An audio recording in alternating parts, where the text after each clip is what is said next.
ඉතින් අපි ද්වේතානුපස්සනාවේ දැන් කරුණු කාරණා පරයයන් කීපයක්ම විස්තර කරා. අද තියෙන ඊගාවක පරයය. ඉතින් මේ ද්වේතානුපස්සනාව කරන්නට යෙදෙන්නේ බුදුහාමුදුරුවෝ එක්තරා දවසක පොහොය දවසක රාත්‍රියක භික්ෂුන් වහන්සේලාගේ තුන්හි භාවය දැකලා උන්වහන්සේලාට යම්කිසි අවවාදයක් දෙන්න ඕන කියලා අදහසක් ඇවිල්ලා තථාගතයන් වහන්සේ දේශනා කරනවා කොහොමද යමෙක් මේ ද්වේතාවේ දකින්නේ කියලා. ද්වේතාවේ දකින ආකාර විවිධ පරයයන්ගෙන් විස්තර කරනවා. ඉතින් මේ පරයයන්ගෙන් එකක් Tamanට වැටහුණා නම් ඇති. මේ වැටහුණු පරයය උපයෝගී කරගෙන Tamanට ආශ්‍රයයන් ප්‍රහාණය කරලා මේ මාර්ගඵලයන් ලබා ගැනීමේ හැකියාව තියෙනවා. ඉතින් තථාගතයන් වහන්සේ හතරවෙනි ඊගා පරයය විදිහට දේශනා කරන මේ සංඛාර පිළිබඳව. පෙර පරයය දේශනා කරාට පස්සේ තථාගතයන් වහන්සේ කියනවා මේ කිව් පරයයන් වලට අමතරව තවත් පරයයකින් මේ ද්වේතාවය දැකිය හැකිද කියලා.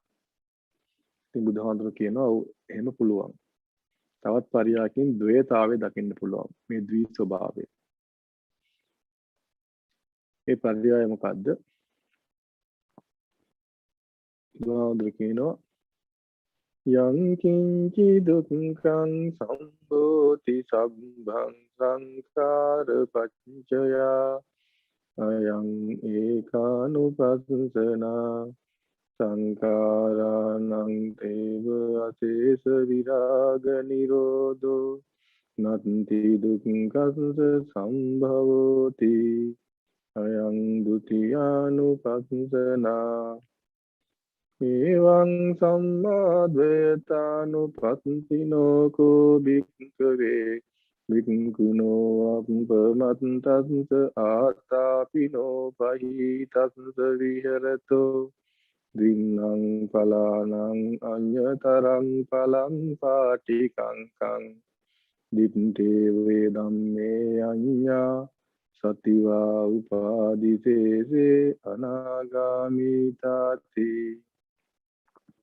ඉදමවෝච භගවා ඉදං වත්වා සුගතෝ අතාපරං ඒතදවෝච සත්තා යං කිංචි දුක්ඛං සම්භෝති සම්භං සංඛාර පච්චයා සංඛාරාණං නිරෝධේන නත්ති දුක්ඛස්ස සම්භවෝති ඒතමාදීනවං යත්වා දුක්ඛං සංඛාර පච්චයා සම්බ සංඛාර සමතා සංඥාය උපරෝධනා එවං දුක්ඛං කයෝති ඒතං යත්වා යතා තතං සම්මද්දසා වේද ගුණෝ සම්මදඤ්ඤාය පණ්ඩිතා අභිභූය මාර සංයෝගං නාගච්ඡති පුනබ්භවಂತಿ. මෙන්න මේ ආකාරයෙන් මේ ඊගා පද්‍යය දේශනා කරනවා. අපි මේ කරුණු කාරණා කෙටියෙන් විස්තර කරගන්න උත්සාහ ගමු. ඉතින් තථාගතයන් වහන්සේ කියනවා මේ ද්වේතාවයේ දකින ආකාරය සංකාර උපයෝගී කරගෙන යම් කිසි කෙනෙකුට සංකාර පරියායෙන් වැටෙනවා නම් මෙන්න මෙහෙමයි ද්වේතාවයේ දකින්න කියලා තථාගතයන් වහන්සේ විස්තර කරනවා. යං කිංචි දුක්ඛං සම්භවති. මේ යම් කිසි දුකක් සම්භවය වෙනවා නම් සබ්බං සංඛාර පච්චයා. මේ දුක් සියල්ල සංඛාර ප්‍රත්‍යයෙන්ුයි. මෙන්න මේ දකින්න එක ඒකාන්ත එක පරියායක්. අයං ඒකානුපස්සනා. සංඛාරාණන්තේව අශේෂ විරාග නිරෝධෝ නත්ති දුක්ඛස්ස සම්භවෝති. මෙන්න මේ පෙර කියපු සංඛාරයන්ගේ ඉතිරිවක් නැතිව නිරෝධය. නිරෝධය කියන්නේ නැවත සංඛාර උපදින්නේ නැති ස්වභාවය. අශේෂ විරාග නිරෝධෝ. ශේෂයක්වත් ඉතිරි නැතුව නිරෝධ නම් නත්ති දුක්ඛස සම්භවෝති. මේ දුක්ඛේ සම්භවයක් නැති බව පදාරනවා. අයන් ဒုတိ ය අනුපස්සනා. මෙන්න මේක තමයි දෙවෙනි අනුපස්සනාව. මෙන්න මේ අනුපස්සනා දෙක දකිමින් වාසය කරන සුතුවත් ආයි ශ්‍රාවකයාට කොහොම වාසය කරන කෙනාටද අප්පමත්තස්ස ආතාපිනෝ පහිතස්ස විහෙරතෝ. අප්පමත්තස්ස අප්‍රමාදීව ආතාපිනෝ ඒ කියන්නේ සතර සතිපට්ඨානය වඩමින් කෙලෙස් ප්‍රහාණය කරන්නට දරන උත්සාහයෙන් යුක්තව පහිතස්ස විහෙරතෝ. මෙන්න මෙහෙම යමෙක් ඇතිවෙනවා නම් දින්නම් පලානම් අඤ්‍යතරම් ඵලම් පාටිකංකම්. ඵල දෙකක් අතුරින් එක්තරා ඵලයක් ඔහු අපේක්ෂා කළ යුතුයි. කුමක්ද ඵලය? දිත්තේව ධම්මේ අඤ්ඤා. මේ ජීවිතයේදීම අඤ්ඤා කියන රහත් ඵලය සාක්ෂාත් කරන්න පුළුවන්. එසේත් නැතිනම් යම් කිසි උපදියක් ශේෂ වුණොත් අනාගාමී ඵලය.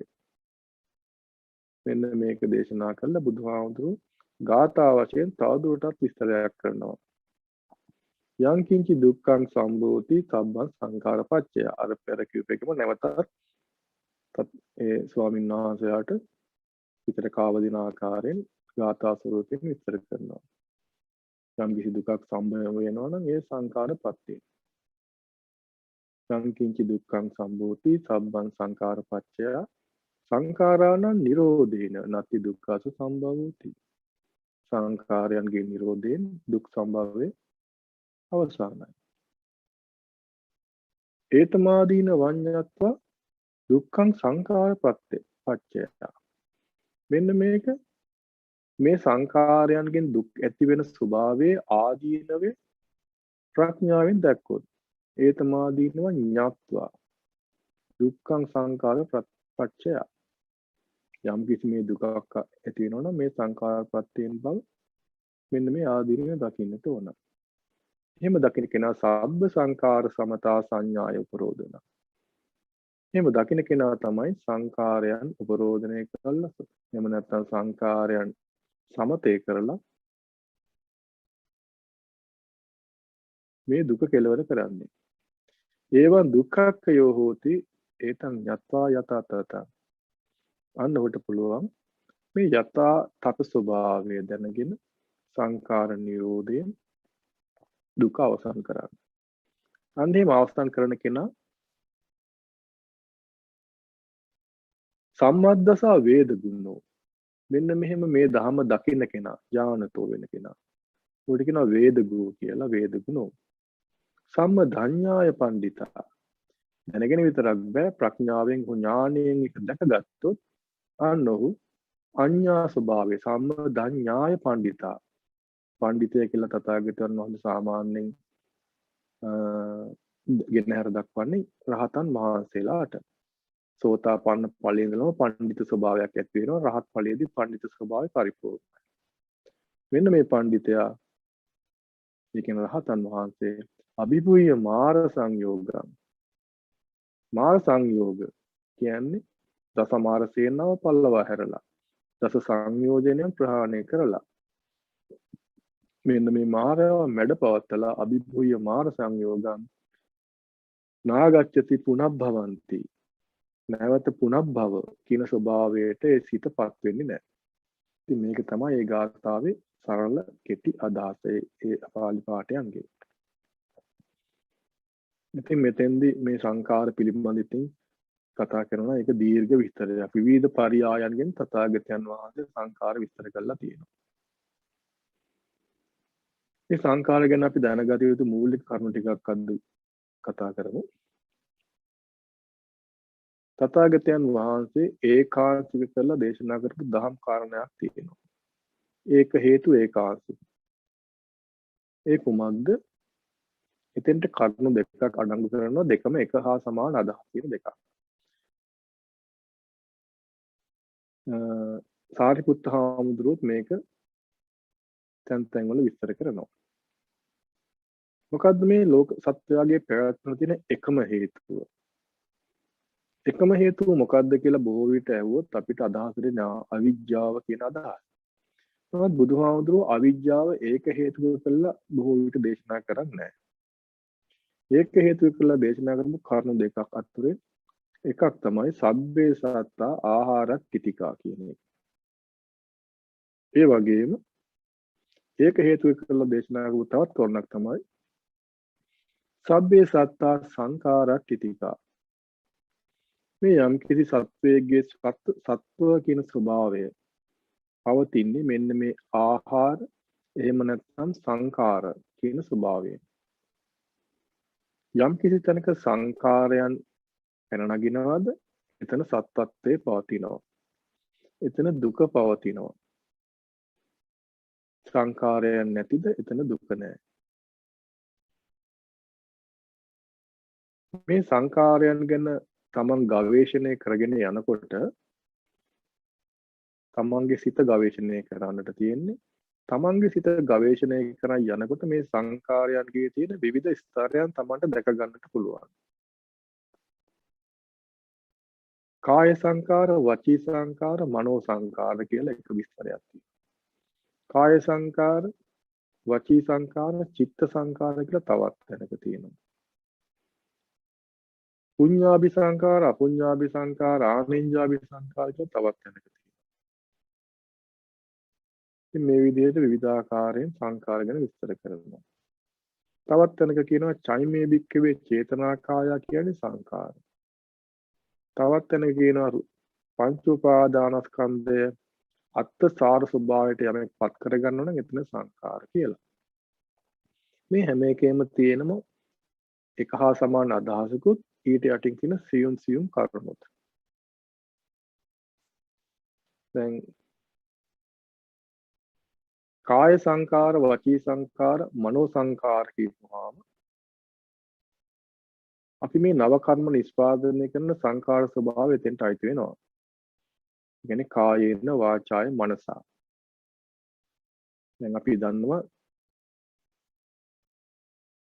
මිනිස්සෙක් වශයෙන් ඉන්න සත්වයේගේ සිත පටන් ගන්න ආකාරය අපි දන්නවා. කාම ධාතුවෙන් තමයි පටන් ගන්නෙ. කාම ධාතුවට පෙර තියෙන්නේ පිරිසිදු අවස්ථාවක්. ඒ පිරිසිදු අවස්ථාවෙන් ඒ කියන්නේ විපාකසිත අභිභවා ගියාම කාම ධාතුව කියන තත්ත්වයටපත් වෙනවා. කාම ධාතුවට පටිච්ච වෙනවා යමෙක්. කාම ධාතුවට පටිච්ච වුණාම කාම සංඥා එන්න පටන් ගන්නවා. ඊට පස්සේ ඒ කාම සංඥාවට පටිච්ච වෙනවා. කාම සංඥාවට පටිච්ච වුණොත් කාම සංකල්පනා එන්න පටන් ගන්නවා.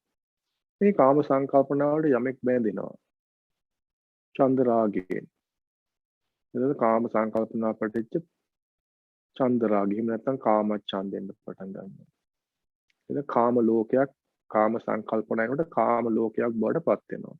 කාම ධාතු අවස්ථාව ඔන්න කාම ලෝකයක් බවට ඒ අවස්ථාවේ පත් වෙනවා.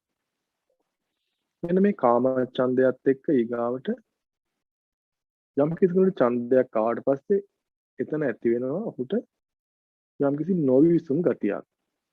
ඒ පිළිබඳ පරිශ්‍රණයක් කරන්න එහෙම නැත්නම් ඒ පිළිබඳ යම් අදහස් වෙනවා. මෙන්න මේ අවස්ථාවේදී ඔහුට ඇති වෙනවා කාම පරිලාහ කියන අවස්ථාව. පරිලාහය කියන්නේ තමන්ගේ සිතේ නොවිසුම් ගතිය, දැවෙන දාහය ගතිය, යමක් සොයන්නට ඕන කුතුහලය ආදී වශයෙන් තියෙන අවස්ථාවල කියන පරිලාහය කියලා. මෙන්න මේ කාම පරිලාහයට යමෙක් පටිච්ච වෙනවා. පටිච්ච වුණාම ඔහු පරිේශණයකට යෙදෙනවා. ඒ යෙදෙනකොට ඒ පරිේශණ ටික දුර දිග යනවා. ඒ පරිේශණයේදී පරිේශනම් පරිේශමානෝ කායේන වාචාය මනස සිත කය වචනේ යොදලා තීනි ඨානෙහි මිච්ඡා පටිපජ්ජති. කියන්නේ තුන් ආකාර වූ දුෂ්චරිතයකට හැසිරෙනවා. මෙන්න මේ තුන් ආකාර වූ දුෂ්චරිතයේ හැසිරෙන කෙනාට අන්න කාය සංකාර, වචී සංකාර, මනෝ සංකාර ඕලාරික වැටෙන්න පටන් ගන්නවා. ඕලාරික අවස්ථාව. ඉතින් මෙන්න මේ දුෂ්චරිතයේදී ප්‍රධාන වශයෙන් අපුඤ්ඤාභි සංකාර සිදු වෙනවා.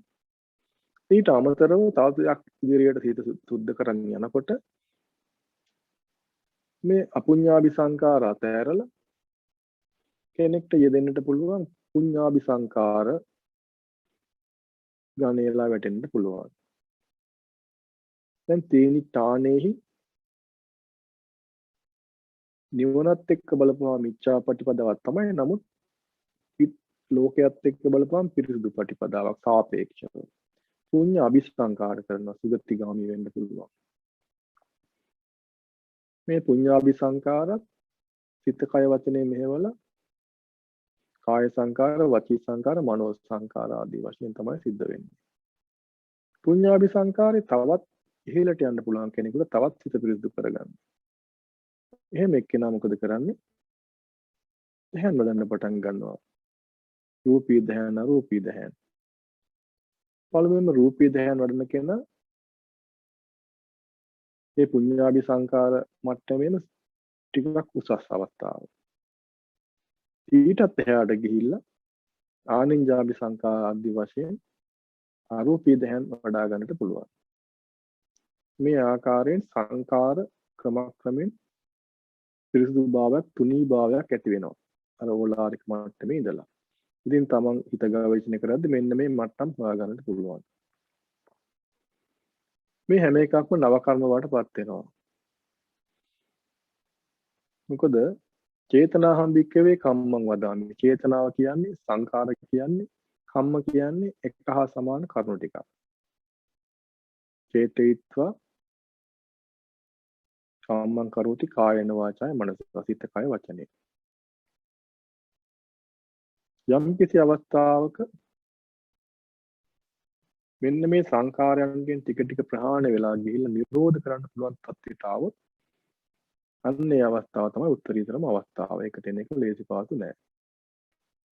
මේ යම් තැනක කායේවා සති කාය සංචේතනා හේතු උප්පජ්ජති අජ්ජත්තං සුඛ දුක්ඛං. කාය සංචේතනාව ඇති කල්හි මේ පංච උපාදානස්කන්ධ කයක් ඇති වෙනවා. මේ හේතුකාර කරගෙන අජ්ජත් සුඛ දුක්ඛ උපදිනවා. වචී වාසති වචී සංචේතනා හේතු. මේ පංච උපාදානස්කන්ධ ලෝකේ වචී සංචේතනාවත් එක්ක වචී සංකාරයක් උපදිනවා. මනේ වාසති මනෝ සංචේතනා හේතු. මෙතන චිත්තේ වාසති නෙමෙයි මනේ වාසති මනෝ සංචේතනා හේතු. මේ කියන්නේ නව කර්ම හදන අවස්ථාව. මෙන්න මේ ඕලාරික පංච උපාදානස්කන්ධ ලෝකේ අවස්ථාවේදී මේ ආකාරයෙන් කර්ම රැස් කරනවා. අවිජ්ජා පත්‍යාව, අවිජ්ජා ප්‍රත්‍යය. ඉතින් මෙන්න මේ සංකාරයන් උපදින ආකාරය දකින්න එක තමයි ඒක අනුපස්සනාවක් වශයෙන් තථාගතයන් වහන්සේ විස්තර කරන්නේ. දැන් මේ සංකාරය දකිනකොට ක්‍රමානුකූලව තමන් මේකේ තියෙන දුක්ඛ ස්වභාවය දකින්නට හැකියාව තියෙන්නට ඕන. දැන් කාම ලෝක මට්ටමේ ඉන්න කෙනෙකුට යංකින්චි දුක්ඛං සම්භෝති සබ්බං සංඛාර පච්චයා කියන එක තේරුම් ගන්න ප්‍රමාණය ඥානයක් තියෙන්නට ඕන. මක් නිසාද? දැන් සමහර අවස්ථාවන් තියෙනවා ලෝක මට්ටමේදී අපි සංකාරයක් ලෝක මට්ටමේදී කරලා ඉවර වෙලා ඒකෙන් සුවයක් සොම්නසක් උපදවා ගන්නවා. ආශ්වාදය කියලා. මෙන්න මේ ආශ්වාද ජනක සංකාර දුකක් කියලා වටහා ගන්න එක ලේසි පාසු නෑ. මොකද ඒක අස්පනා අපිට තමන්ට සුඛයක් වශයෙන් ගෙනත් දෙන නිසා. යම් කිසි දුකක් ගෙනත් දෙන සංකාරයක් නම් දුකක් කියලා දන්නවා. මෙන්න මේ සුඛයක් ගෙන දෙන සංකාරයක් කොහොමද දුකක් වෙන එක තමයි වැඩිපුර හොයන්නට ඕන. මේදී අපුඤ්ඤාභි පුඤ්ඤාභි සංකාර දෙක අතර යම් කිසි කෙනෙක් ගවේෂණය කරගෙන යනකොට මේ තමන්ගේ සිත පිරිසිදු වෙනකොට තමන්ට වැටෙන්න පටන් ගන්නවා අපුඤ්ඤාභි සංකාර වලට වඩා පුඤ්ඤාභි සංකාර වල යම් කිසි සුද්ධ ස්වභාවයක් තියෙනවා කියලා. පිරිසිදු ස්වභාවයක්. ඒ නිසා ඔහුගේ හිත දියුණු වෙනකොට අපුඤ්ඤාභි සංකාරය පැත්තට හිත යෙදෙන්නේ නැහැ. පුඤ්ඤාභි සංකාර පැත්තට තමයි යන්නේ. එතනත් එහාට කාම ලෝක පුඤ්ඤාභි සංඛාර වලින් මිදලා රූපී ධ්‍යාන අරූපී ධ්‍යාන වඩන තාත්තේ හිත දියුණුනොත් අර පෙර කර හිටිය පාප කර්ම යම් යම් පුඤ්ඤාභි සංඛාර දුක්ඛ ස්වභාවයෙන් දකින්නටත් පුළුවන්. දැන් මෙහෙම හිත ගවේෂණය කරන් ගිහිල්ලා අවසානයේ දකින්න ඕන කරුණු තුනක් තියෙනවා. ඒ තමයි මේ සියල්ලටම හේතුකාරක වන රාග දෝෂ මෝහ කියන කරුණු. පංච උපාදානස්කන්ධ ලෝකයේ සුඛයක් වේවා දුකක් වේවා අදුක්කම අසුඛයක් වේවා මෙන්න මේ අවස්ථා තුනම දුකක් ලෙස දකින විදිහට තමන්ගේ ඥානය වඩව ගන්නට ඕන. ඒකට කියනවා උද්‍යව්‍ය ඥානය එහෙම නැත්නම් උද්‍යත්ත ගාමිනී පඤ්ඤාව. උද්‍යත්ත ගාමිනී පඤ්ඤාව යමෙකුට කොයි අවස්ථාවේද මුණ ගැහෙන්නේ? සෝතාපන්න ඵලයටපත් වෙනකොට. එතකොට මේ සංකාර ඇත්තටම අනිත්‍යයි. මේ සබ්බ සංකාර අනිත්‍යයි කියන එක වැටහෙන්න පටන් ගන්නෙ මෙන්න මේ සෝතාපන්න ඵලයේ ඉඳලා. ඊතුවක් කාලයක් ඒක ලේසි පහසුවෙන් වටහා ගන්නට බෑ. මෙන්න මේ අවස්ථාව තෝරා ගන්නට නම් වටහා ගන්නට නම් තමන් චතුරාර්ය සත්‍ය පිළිබඳ දහමක් අහලා ඒ අවස්ථාවේ ඒ අනුලෝමක් ශාන්තිය අත්විඳලා තියෙන්නට ඕන. අනුලෝමක් ශාන්තිය අත්විඳ අවස්ථාවල තේරෙනවා තමන්ට මේ සංකාර වලින් තොර ශාන්ත ප්‍රණීත ස්වභාවයක් අත්විඳිය හැකි බව.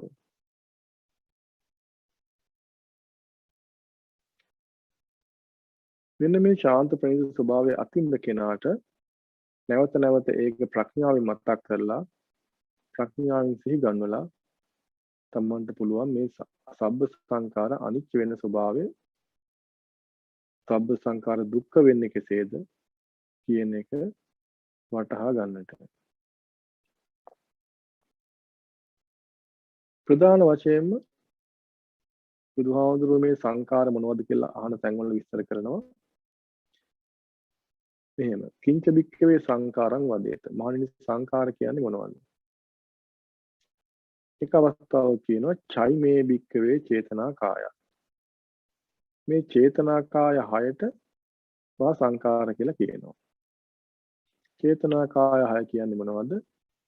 රූප සංචේතන, ශබ්ද සංචේතන, ගන්ධ සංචේතන, රස සංචේතන, පොට්ටබ්බ සංචේතන, ධම්ම සංචේතන කියන්නේ. මෙන්න මේ අරමුණු හරහා තමන්ගේ සිතේ රාගයෙන්, දෝෂයෙන්, මෝහයෙන් මුසු වෙන යම්කිසි උපක්ලේශයක් පැන නැග්ගද අන්නේ අවස්ථාවට කියන සංචේතනා කියලා. චේතනාව පහළ වුණා නම් එතන සංකාර. තවත් අවස්ථාවක බුදුහාමුදුරු කියනවා සංකතං අபிසංකරොන්ති බික්කවේ සංඛාරා. සංකතයක් අபிසංකාර කරන දහයි සංකාර කියලා කියනවා. කුමද්ද සංකතේ? රූපං රූපත්තාය සංකතං අபிසංකරොන්ති සංඛාරා. වේදනං වේදනත්තාය සංකතං අபிසංකරොන්ති සංඛාරා.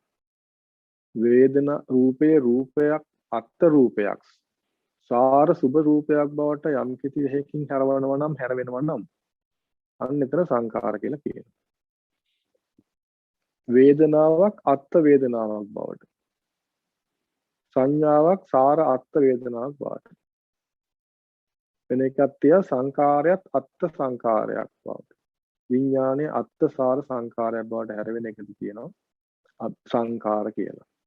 එතකොට බුදුහාමුදුරුවෝ යම් තැනක සංකාර කියලා සූත්‍ර පිටකේ සඳහන් කරනවා නම් ඒ සංකාර කියලා තථාගතයන් වහන්සේ අදහස් කරන්නේ මෙන්න මේ අபிසංකාර වැඩපිළිවෙලට.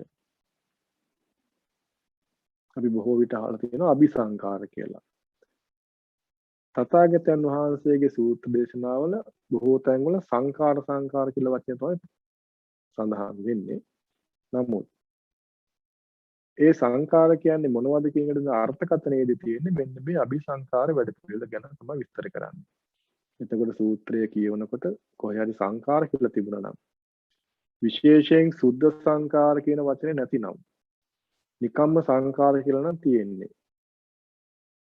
ඒ තියෙන හැමතැනම අදහස තමයි අபிසංකාර කියන අදහස. එතකොට අභි කියන්නේ කුමක්ද? බොහෝ වෙලාවට අභි කියන එකේ විවිධ අර්ථකථන තියෙනවා. ප්‍රබල, දැඩි ආදී වශයෙන්. නමුත් අභි කියන එකේ තියෙනවා මෙහෙමත් අදහසක්. සියුම් කියන අදහස. දැන් අභිඥානය, අභිඥා කියලා කියන්නේ දැන් අපි කියනවා අභිඥාය පරිඤ්ඤය කරන්න ඕන තියෙනවා. අභිඥාය භාවේතබ්බාදී වශයෙන්. අභිඥා කියන්නේ අර උද්‍යත්ත ගාමිනී ප්‍රඥා දහම් මැසට අභිඥා. ඒ කියන්නේ ඥානයට කියනවා. එතන අභිඥා කියන්නේ දැඩි ඥානයවත් මහා ඥානය කියන අදහස නෙමෙයි. මේ ඥානය හරි සියුම් එකක්.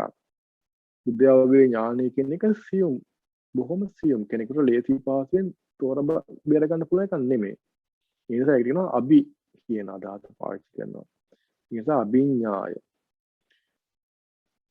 පුතුවත් ආය ශ්‍රාවකෙක් දිත්තන් දිත්තතෝ අභිඥාය කරන්න පුළුවන්.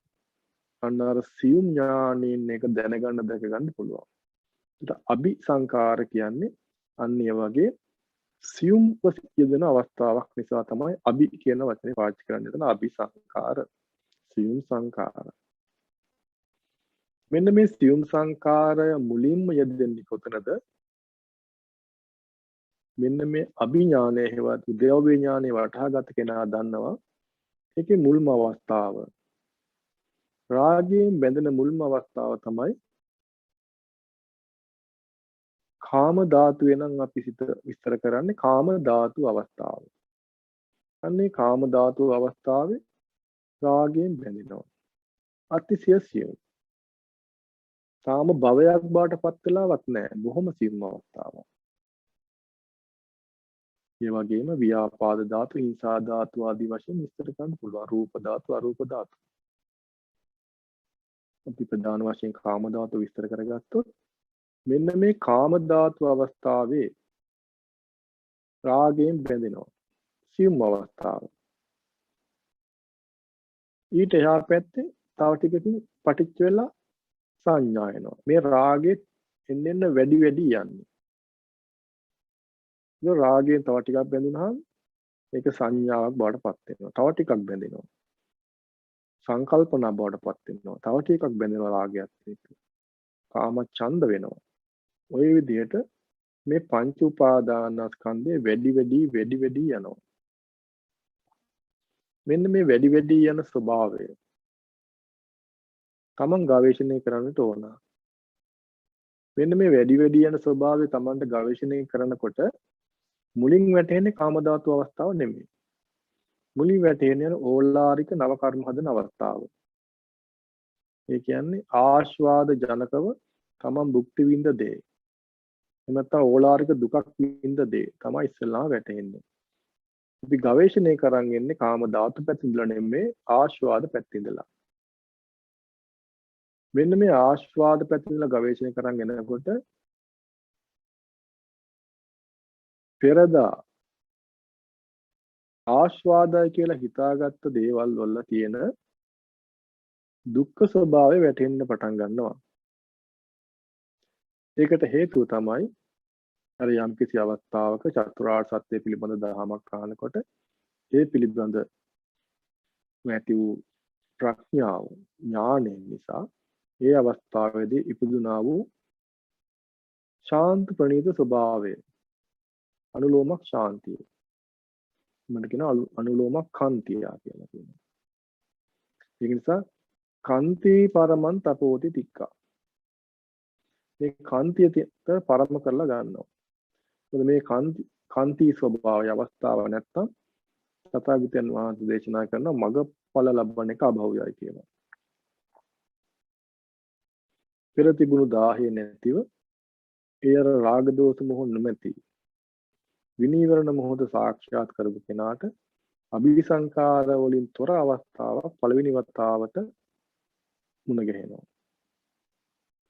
මායාගේ භූමියෙන් වෙන් වෙච්ච අවස්ථාවක්. අන්නේ අවස්ථාවේදී තමයි පළවෙනි වතාවට ඒ ස්වභාවය දකින්නේ අත්විඳින්නේ. ඒක Tamanට ඇතිවන්නා වූ ප්‍රත්‍යක්ෂ ඥානයක්.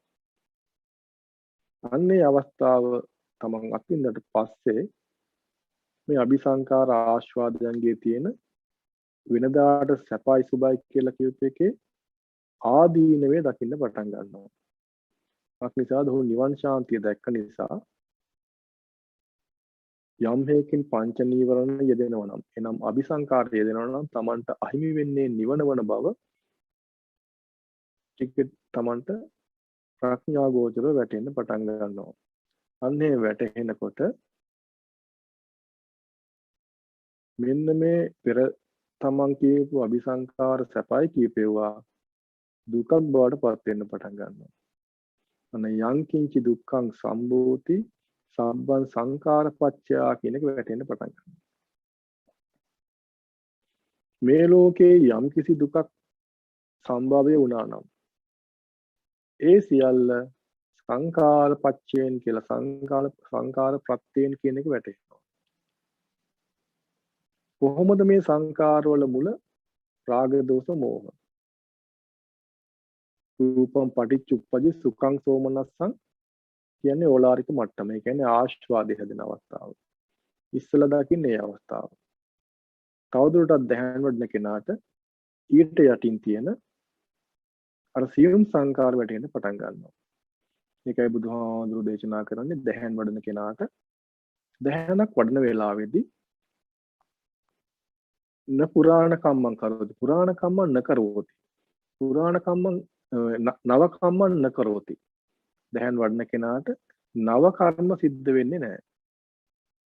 නමුත් ඒ වැඩන අවස්ථාවේදී පුරාණ කම්මය පුස්ස ව්‍යන්ති කරෝති කියලා විස්තරයක් කරනවා. ඒ පුරාණ කර්මේ කාම සංඥා අවස්ථාව හිම දැකගෙන ඒ රූප ධාතු අවස්ථා අරූප ධාතු අවස්ථාවල තියෙන අවස්ථාවන් දැකගෙන ඒක දැනගනිමින් දැකගනිමින් ඒකත් අවසන් කරමින් යන ගමනක් මේ තියෙන්නේ. ඉතින් මේ විදිහට ඔහු දකින්න පටන් ගන්නවා යංකින්ච දුක්ඛං සම්භූති සබ්බං සංකාර පච්චයා කියන එක.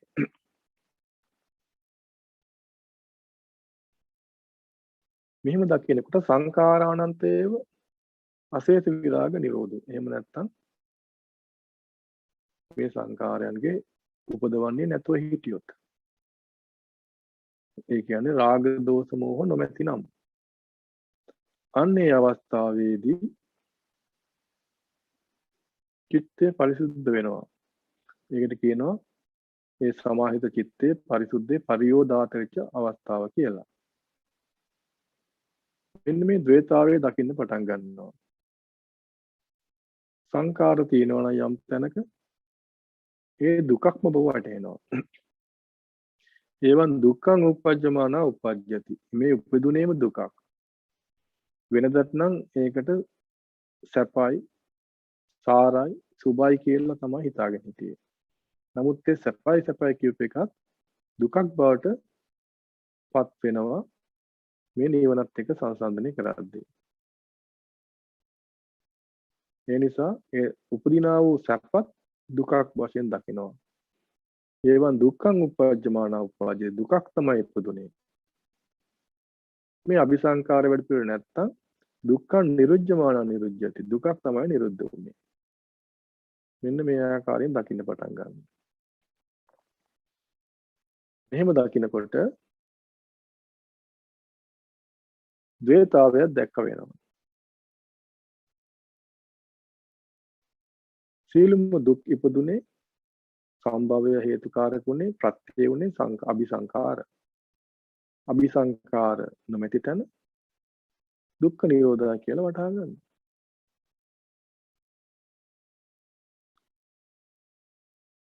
මෙන්න මේ වැටහීම තමන්ට ඥානයක්. ඒවන් දුක්ඛක්ඛයෝ හෝති ඒතං යතා තතං සබායටපත් වෙනවා. යථා තත කියන්නේ ඒ අඤ්ඤා වූ එහෙම නැත්නම් මේ මාර්ගඵල ලැබෙන ලබා ගන්නා වූ ඥාන ස්වභාවය. යථා ස්වභාවය ඉත්තත්ය කියලා කියනවා. ඉත්තත්තායම් පජානාති. කුමකින්ද ඒක ලැබුණේ? සබ්බ සංඛාර සමත. සීල සංඛාරයන්ගේ සමතයෙන්. මෙන්න මේක දකින්න කෙනා සම්මද්දස්සා ඉස්සෙල්ලා මේක දකින්නවා. ඥානතෝ ඒ එක්කම තවත් වඩනකොට පස්සතෝ වෙනවා. සම්මදඤ්ඤාය පණ්ඩිතා බවටපත් වෙනවා. ඉතින් මේ ධර්ම හැමදෙස්සම ඥානතෝ පස්සතෝ කියන අංග දෙක අතිශය වැදගත්. එතකොට ඔහුට මෙන්න මෙහෙම කරුණු තුනක් ප්‍රහීන වෙලා යනවා. මෙන්න මේ සංකාරයන්ගේ උදේවය දකින්න කෙනා උට විඥාව උදපාදිනවා. අවිජ්ජා ප්‍රහාණය වෙනවා. අවිජ්ජායත් ඒවා අශේෂ විරාග නිරෝධ වෙනවා. අවිජ්ජාසේ අශේෂ විරාග නිරෝධ වුණොත් ඔහුට සෝ කායෝ නොහෝති. අර කාය සංකාරයන් කර කර හිටියේ කය නැතු යනවා. මෙතන මේ කය කියන්නේ මේ මස්ලේ වලින් හැදිච්ච කය නෙමෙයි. මෙතන මේ කය කියන්නේ බුදුහාඳුරෝ කය කියන අදහස විවිධ තැන්වල විස්තර කරා. තණ්හා කාය, චේතනා කාය, වේදනා කාය ආදී වශයෙන්. මෙතන මේ කාය කියන්නේ පංච උපාදානස්කන්ධ, ඔය තණ්හා කාය, වේදනා කාය ආදී වශයෙන් කියන ඒවාට. ඒකට ඔහුට සෝ කායෝ නොහෝති. ඔහුට කයක් නැතුව යනවා. යම් පච්චාස තං උප්පජ්ජති අජ්ජත්තං සුඛ දුක්ඛං. අජ්ජත්ව මෙතුවක් කාලයක් සුඛයි දුකයි කියලා හිතාගෙන හිටිය. මේ පංච උපාදානස්කන්ධ කය ප්‍රහීන වෙනවා. සෝ වාචාන හෝති. ඔහුගේ වචනත් නැතුව යනවා. ඒ කියන්නේ මේ කතා කරන්න බැරි වෙනවා කියන එක නෙමෙයි. ඔහු කතා කරනවා කතා කරන්නේ දස කතා. දෙතිස් කතා නැතුව යනවා. මේ දස කතා දෙතිස් කතා සිද්ධ වුණේ පංච උපාදානස්කන්ධ කයක් ඇතිත්තාක. මෙන්න මේ කය නැතුව යනකොට ඔහුගේ කතාව සුභාසිත කතාව බවට පත් වෙනවා. එතකොට එවැනි කෙනෙක්ගෙන් ඒ උත්තමයෙක්ගෙන් පිට වෙන වචන සුභාසිත බවට පත් වෙනවා. සෝ වාචාන හෝති යම් පච්චාස තං උප්පජ්ජති අජ්ජත්තං සුඛ දුක්ඛං. අජ්ජත්තෝ සුඛ දුක්ඛයන් මෙතුවක් කාලයක් වින්ද ඒ අවිජ්ජාවෙන් ගිය ගමන එතනින් නවතිනවා. සෝ මනෝ නොහෝති. මනසකුත් නැතු යනවා. ඒ කියන්නේ මරණ බවක් සිහි නැති යනවත් නෙමෙයි. මෙතුවක් කාලයක් රාග දෝෂ මෝහයන් එකතු කරගෙන පටිච්චසමුප්පන්නව නිපද වුණා වූ ඒ කිලිටි මනස ප්‍රහාණ වෙනවා. ඒ නිසා අජ්ජත් සුඛ දුක්ඛයන් උට ප්‍රහාණය වෙනවා. ඒ නිසා ආයතනං තන්නෝති උට ආයතන ප්‍රහාණය වෙනවා. පත්තුන් තන්නෝති කෙත්තං තන්නෝති ආදී වශයෙන් විස්තර කරනවා. එතකොට මේ ද්වේතානුපස්සනාව යමෙක් හරියට වඩනවා නම් ක්‍රමානුකූලව තමන්ගේ සිත පිරිසිදු වෙමින් යනවා. ඉතින් ඔය දකින්නට ඕන ඇත්තටම දුකක් කියන්නේ මොකක්ද? මෙතුවක් කාලයක් අපි දුකයි දුකයි කියූප එක නම් කවුරුත් දන්නවා දුකක් කියලා. නමුත් මෙතුවක් කාලයක් අපි සැපයි සුබයි කියපු එක දුකක් වශයෙන් දකින්නේ කොහොමද? අන්න ඒක දකිනකොට ක්‍රමානුකූලව සිත මිදෙනවා මේ පංච උපාදානස්කන්ධයන්ගෙන්. ඒක පංච උපාදානස්කන්ධ අර පරිලාහය දක්වා දිව යන්නේ නැහැ. පරිලාහය ආවොත් නොවිසුම් ගතිය කුතුහලය ආවොත් තමයි අපි පරිේශනයක් කළා ඒ මිච්ඡා පටිපදාවක යෙදෙන්නේ. මෙන්න මේ කුතුහලයේ නැති ඒකට කියන උස්සුප ජාතයේ ඒ කුතුහලයේ නැති කෙනා තමයි රහතන් වහන්සේලා. ඉන් මෙහා පැත්තේ හැමෝටම යම් ප්‍රමාණයකට පරිලාහය තියෙනවා. ඒ පරිලාහය ප්‍රහාණය වෙන්නට තමන්ගේ සිත පිරිසිදු වෙලා අபிසංකාර වැඩ පිළිවෙලින් මිදෙනවා.